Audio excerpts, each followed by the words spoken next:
Hey, Battle Bill here with another video, and today we're going to get into some more Ultra League Go Battle League battles. For this video, I got a spicy shoutcast for you guys. I have a submission from a trainer and a subscriber named Pokeball N, and he's got a pretty spicy team that he's put together here. It consists of Feraligatr, Lucario, and Togekiss. Now, these are some rank 8 battles, so as we go through the sets, I'm going to be a little critical because I'm curious to see if this team could potentially work in rank 9 and when some of us get to the elusive rank 10. So I'm excited to watch these battles, and I'm hoping this is a team that I could recommend for you guys also.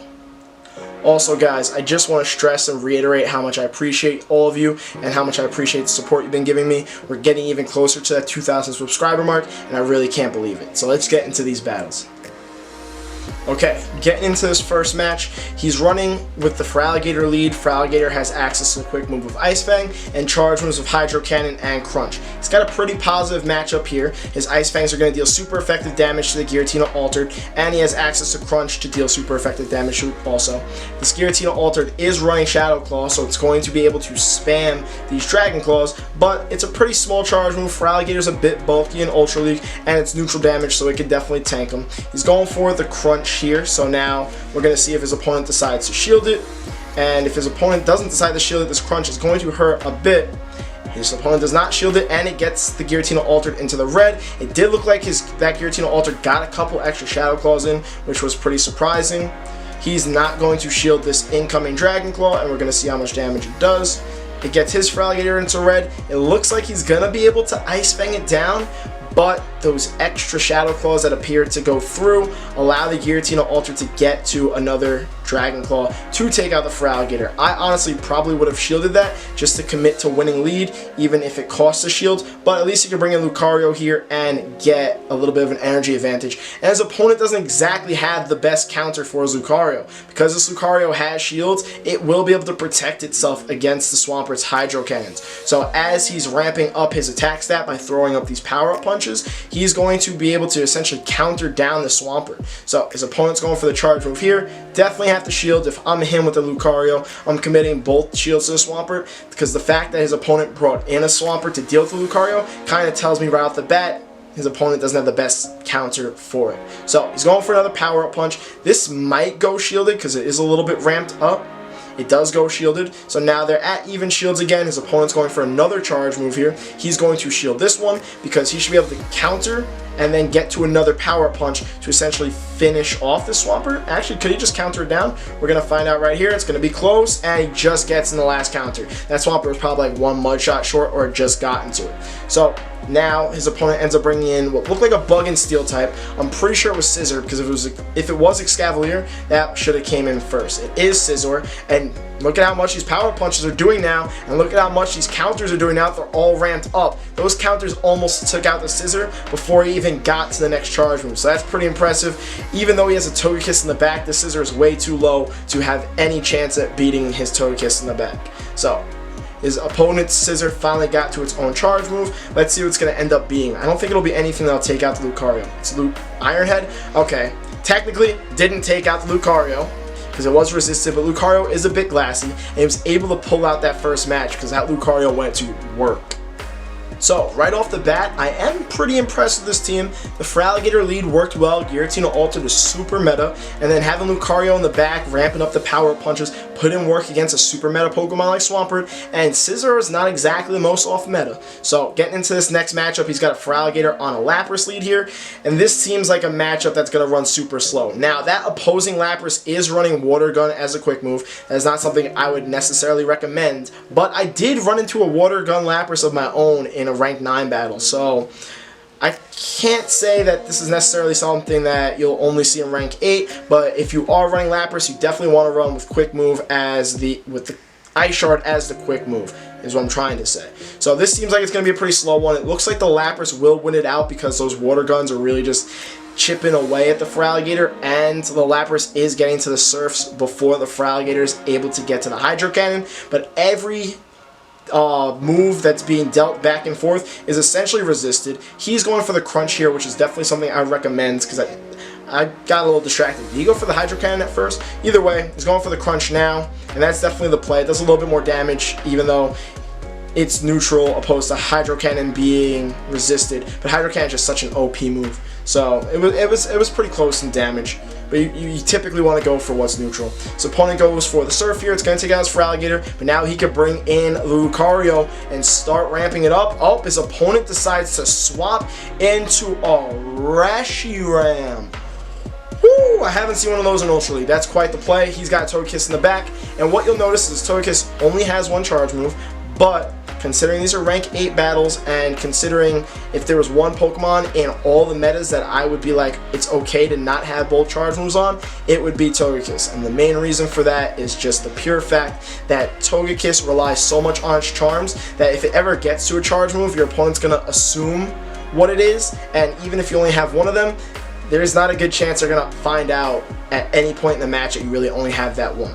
So now he's not sitting in the best matchup here. The final Pokemon do end up being Lucario on Clefable. And I'm wondering why he decided not to charge us up. I know the Power Up Punch really isn't going to do a lot of damage anyway, but it doesn't go shielded. It does boost up the Clefable, but yeah, he's kind of just stuck here. Lucario's too glassy. The charms are neutral because even though Lucario's a steel type, it is a fighting type, and he just ended up getting unlucky with the draw with his opponent's last Pokemon here, and he decides to quit this one out. I don't completely blame him. Clefable is going to win out that matchup.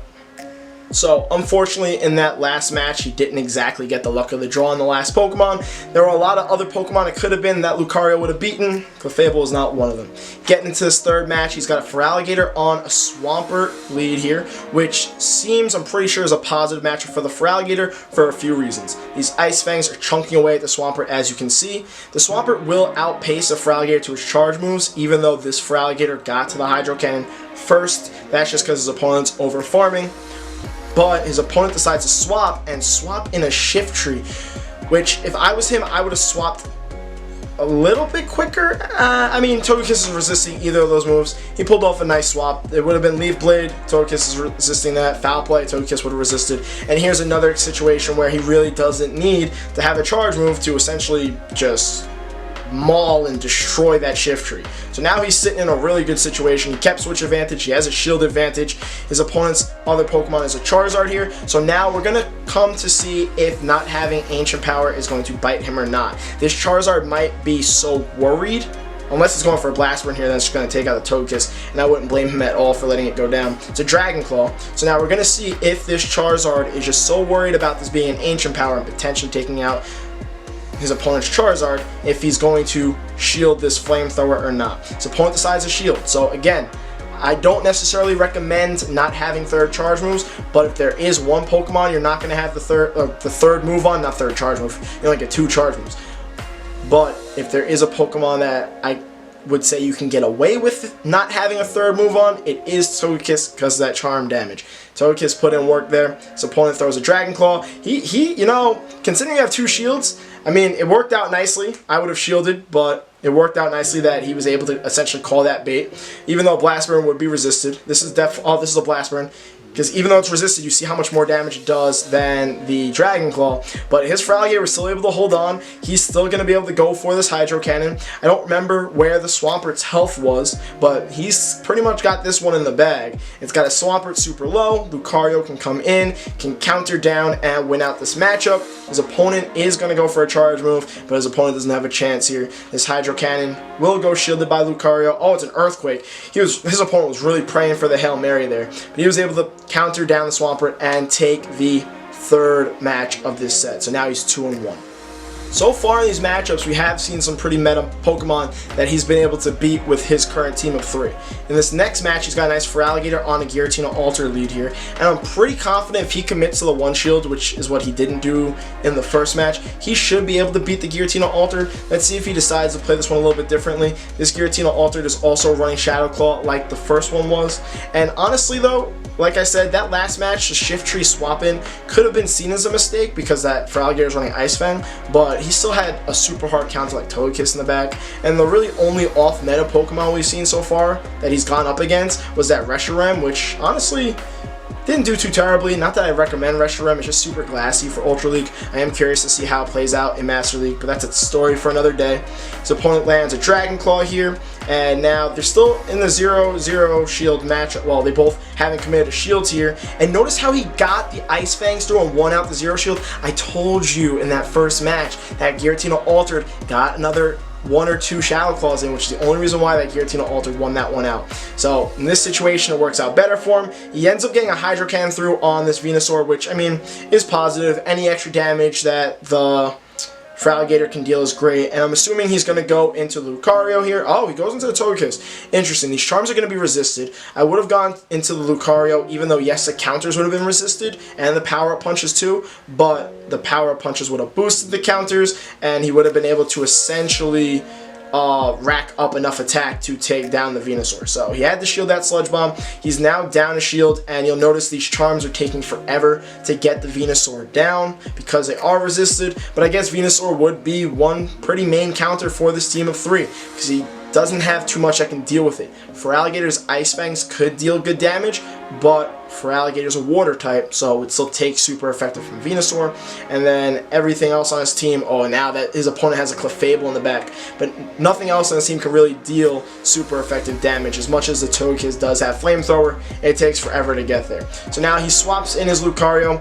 But this match is going to go pretty similarly to the other match he lost when his opponent had a Clefable in the back. He can deal these power punches and rack up his attack, but power punch is going to be resisted. Even though he got the shield, his opponent still has shield advantage, and these charms, even though they're neutral, hurt Lucario too much. So he's able to get to another power up punch here. Let's see how close he's able to keep this matchup. I don't think his opponent would shield again. His opponent does shield again.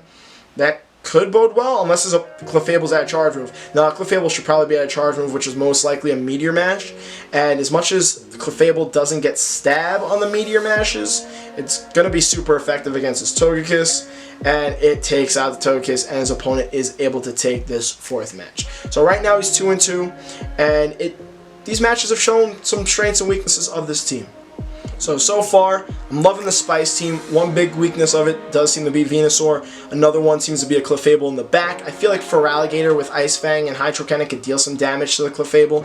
And if he lands his Togekiss on it, then they could charm at each other. So essentially, Charmer in the back is still a bit of an issue, but he does have stuff for it. Venusaur seems to be the main concern as of now. He hasn't run into a Registeel yet, but he does have Lucario in the back who could essentially beat a Registeel if the Lucario has shields. So I'm wondering how that matchup would essentially play out if he did run into one, because we haven't seen one yet. Either way, he's got a nice Feraligatr on another Swampert lead here, and this is a positive matchup for the Feraligatr. He's going to land this Hydro Cannon. No, it goes shielded, but you'll notice that he's at a shield advantage here, and both Pokemon are at similar health. So let's see how his opponent decides to play it out. His opponent decides to swap and bring in a Giratina Altered, which was a questionable play, but he might just not have another good Pokemon in the back to deal with the Feraligatr, and he probably wants to keep his Swampert alive with all the energy that it has. But he was able to get that crunch through. He's getting a bunch of Ice Fangs off. His opponent's going to go for this charge move here, which is going to definitely be a Dragon Claw, because it would deal neutral damage to the Feraligatr. It does not take it out, but the next Shadow Claw will take out the Feraligatr. But he has a shield advantage, and he has Togekiss in the back to deal with his Giratina Alter without any issue. So even if this Giratina Alter gets to a charge move, it doesn't. He's able to charm it down. We're going to see what he decides to bring in. He decides to bring in a Charizard again. So this could be again where not having that 3rd move on Togekiss could bite him. He's going to CMP tie on the charge move. And let's see if he decides to shield, if he's worried about this potentially being a Blast Burn or not. He doesn't shield. It ends up being a Dragon Claw bait, which he's able to survive. He's going to go for this Flamethrower here. So we're going to find out for sure if having that 3rd move is really going to bite him, if this Charizard doesn't shield or not. Charizard shield, so it's almost like he threw the Ancient Power anyway. So it works out for him. His opponent's now Fire Spinning away. It looked like he was going to commit. He didn't. His opponent decided to swap the Swampert back in.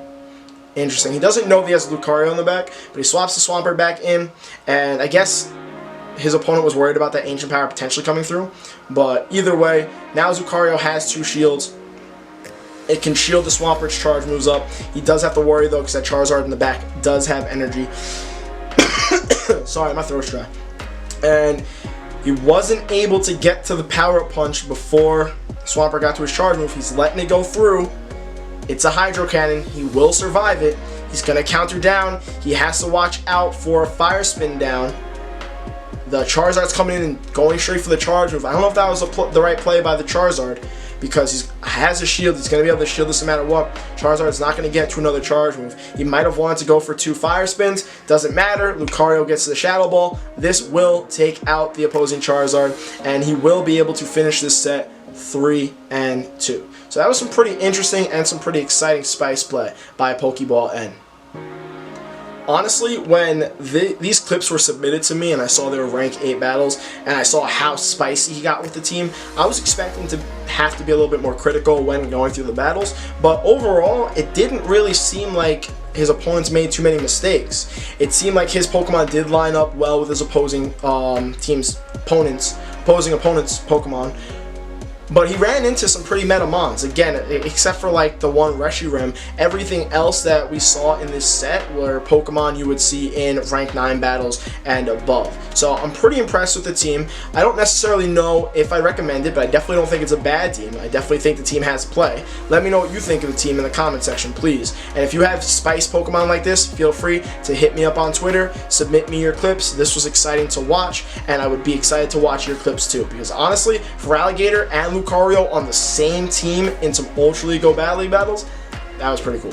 And don't forget, please like, comment, and subscribe. I appreciate all support. I will see you guys in the next video.